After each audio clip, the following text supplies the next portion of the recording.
அவர் வந்துட்டே இருக்கார், கொஞ்ச நேரம் வெயிட் பண்ணுங்க.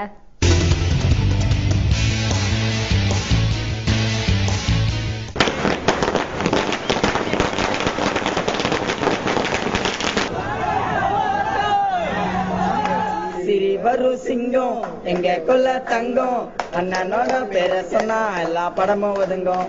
நல்லவர்க்கெல்லாம் இவர் நல்லது செய்வார், கெட்டவர்க்கெல்லாம் இவர் எதிர்த்து நிற்பார். சிறிவரு சிங்கம் எங்க கொல்ல தங்கம், பவர் ஸ்டார் பேர சொன்னா எல்லா படமும் ஒதுங்கும். Super star. அவர் மூஞ்சில 8 கமல், 4 விஜய், 3 ரஜினி, 2 அஜித். யாரு கூட கம்பேர் பண்ண முடியாதுண்ணா.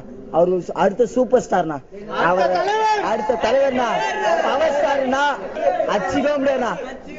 அன்னைக்கு வந்து எம்ஜிஆர்னா, இன்னைக்கு வந்து என் தலைனா. யாருன்னா பண்ண முடியாது?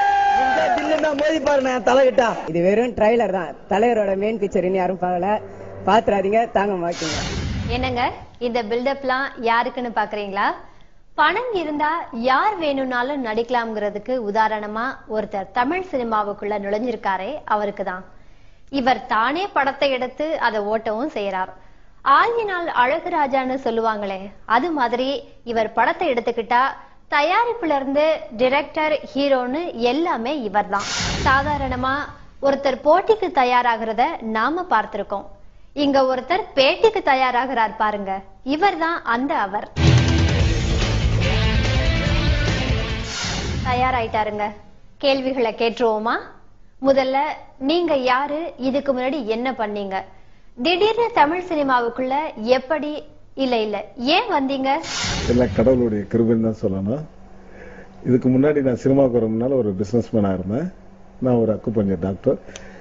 இந்த அளவுக்கு நான் என்னுடைய பிசினஸ் டெவலப் பண்றதுக்கு தான் முயற்சி எடுத்தேன். நான் வணங்கும் என்னுடைய பாபா கோயிலில் போய் நான் ஸ்ரீடியில் போய் வேணுனேன்.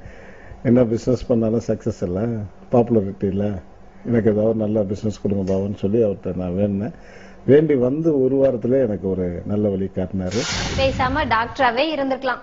சரி, நடிக்கிற தைரியம் எப்படி வந்துச்சு?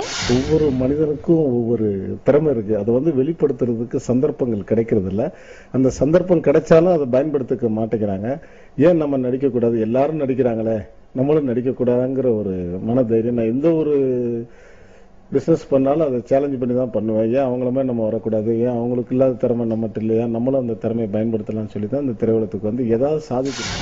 சரிதான், ஓப்பனிங்ல சொன்னது கரெக்டா தான் இருக்கு. ஓகே, இப்ப தமிழ் திரை உலகுல யார போட்டியா நினைக்கிறீங்க? போட்டின்னு கிடையாது, பொறாமைன்னு எடுத்தா சூப்பர் ஸ்டார் வந்து உண்மையிலே அவர் வந்து ஒரு கடவுளுக்கு ஈக்கானவர் தான் சொல்லணும். ஏன்னா அந்த அளவுக்கு ஒரு சாதாரண ஒரு பஸ் கண்டக்டரா வந்து இன்னைக்கு இந்த அளவுக்கு மக்கள் மத்தியில பேசப்படுறாருன்னா அவருடைய உழைப்பு, அவருடைய திறமை, அவருடைய அதிர்ஷ்டம் தான் சொல்லணும். அந்த அளவுக்கு உயர்ந்திருக்கிறாரு. உண்மையிலே அவர் வந்து கடவுளுக்கு ஈக்குவல் தான் சொன்னோம். அந்த மாதிரியான பெரிய மனிதர் அவர். அதுக்கு அடுத்தாப்புல பார்த்தா நம்ம ரகுவரன் சார் தான் நான் போட்டின்னு நினைப்பேன். ஏன்னா அவர் வந்து திரையுலகத்துல ஒரு அசைக்க முடியாத ஒரு வில்லன் ரோல் எடுத்து செஞ்சிருக்கிறாரு. அவரை மனசுல வச்சுதான் நான் அந்த திரையுலகத்துக்கே வந்தேன். நம்மளும் அவரை மாதிரி ஒரு பெரிய ஒரு ரோல் எடுத்து மக்கள் மத்தியில இடம் பெறணுங்கிற ஒரு எண்ணம் தான்.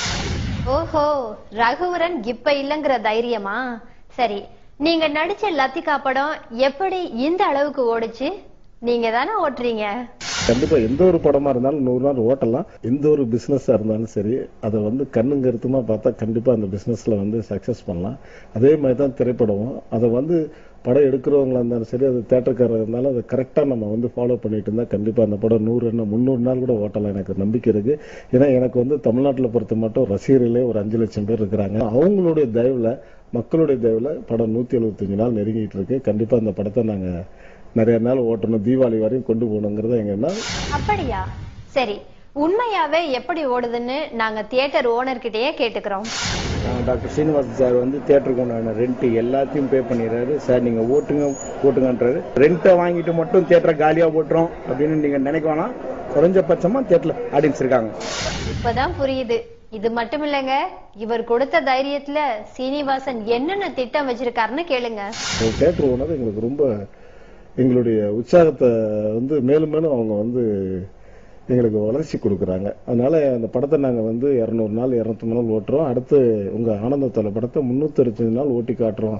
எங்களால முடியும், தலைவர் படம் புரட்சி தலைவர் படத்தை ஓட்டுற மாதிரி உங்க படத்தை ஓட்டி காட்டுறோம் சொன்ன உடனே எங்களுக்கு ஒரு தனி தைரியம் தெம்பு வந்திருக்கு. சரி, இதுக்கெல்லாம் உங்களுக்கு யார் பணம் கொடுக்கறது?